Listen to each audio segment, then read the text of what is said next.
The new legislation being proposed comes as government stresses its commitment to the fight against HIV and AIDS.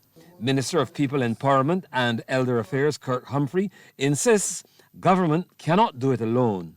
We sat down to do a number of things. Before the end of next year, we will have child protection legislation for the first time in Barbados. We're going to have legislation that treats to the elderly.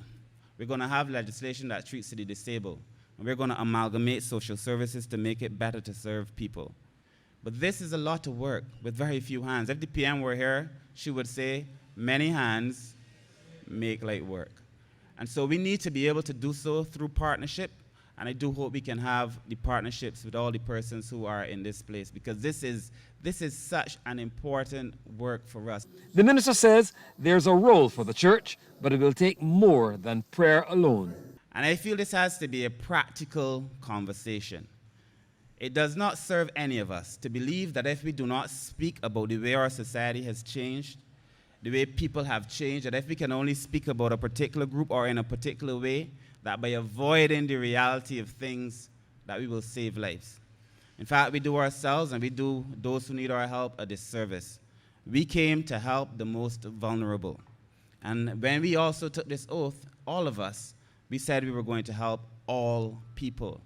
And I feel it is there that we have to begin when we have this conversation. We need to have an age-appropriate, culturally appropriate conversation around prevention in a way that makes sense, in a way that people receive, and in a way that does not turn off people.